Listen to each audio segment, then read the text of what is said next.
By 2020, Huawei was a telecommunications giant, wiring the planet with 5G networks and selling millions of smartphones.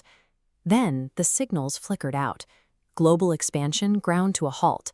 Entire product lines became impossible to produce, and revenue plummeted.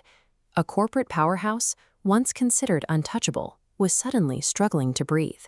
Ren Zhengfei, the founder of Huawei, watched as China's primary national champion faced an immediate and total collapse from an invisible threat. The cause of this massive corporate crisis was microscopic. Huawei had been completely cut off from the global supply of advanced silicon chips. To understand how a few missing chips can topple a giant, we have to look at the scale of modern computing. In 1945, the state-of-the-art ENIAC computer required an entire room just for 18,000 switches. Today's chips contain billions of microscopic transistors. A transistor is a tiny electric switch that flips on and off to represent digital information. Modern manufacturing carves these switches so small they are measured in nanometers, billionths of a meter, making them physically smaller than a coronavirus. Despite its immense wealth, China found it had no internal replacement for these components.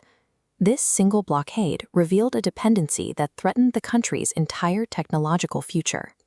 The global semiconductor supply chain isn't a standard assembly line. It's a high-stakes relay race between extreme monopolies, concentrated in just a few specific locations on the globe. Node 1 is the design. While engineers like Jack Kilby invented the integrated circuit in the United States back in 1958, the underlying rules of modern chip design are still governed by Western architecture. All chips run on an instruction set architecture, or ISA. An ISA is a set of basic rules governing how a given chip operates. Today, the world is dominated by two specific architectures, x86 and ARM. If you want to build a processor for a phone or a server, you have to license these rules.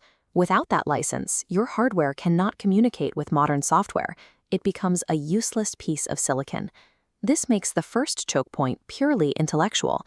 You cannot even start the race without securing a license from a company in the United States or the UK. But a design is just a drawing until it's printed. For that, we move to Node 2, the Netherlands. Here, those blueprints are transformed into physical reality with nanometer precision. A Dutch company called ASML holds a global monopoly on extreme ultraviolet, or EUV, lithography.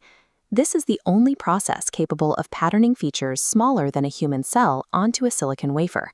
The complexity is staggering.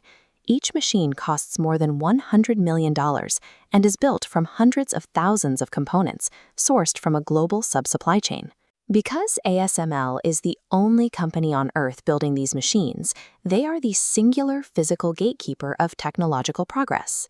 Finally, we reach Node 3, the foundry. Most tech companies today are fabless, meaning they design the chips but hire a separate fabrication plant, a fab, to actually manufacture them. This model was created by Morris Chang.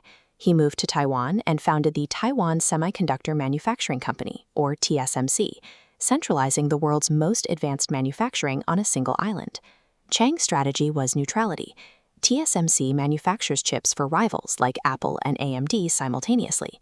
By producing for everyone, they achieved a level of scale and precision that no individual company could ever match alone. This created a massive strategic vulnerability. In the rush to innovate, the West offshored the actual making of chips, leaving the entire global economy dependent on the stability of a single island. This brings us back to Huawei. To stop them, the United States didn't need to fire a shot. They simply leveraged their control over the design tools and the machines in the relay race, cutting the connection. This is supply chain statecraft. It is the ability to weaponize these specialized nodes to effectively blockade a rival superpower's industry from the inside out. This is a departure from the 20th century Cold War. That era was defined by brute force resources like steel production, oil reserves, and the number of nuclear missiles a nation could launch. In the 21st century, the same chips that power your smartphone also guide those missiles and run artificial intelligence. The supply chain has become the primary theater of geopolitical conflict. For China, the blockade exposed a deep vulnerability.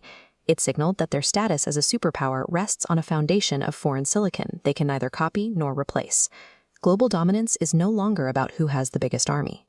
It's about who controls the microscopically small, unbypassable choke points of the world's most critical technology.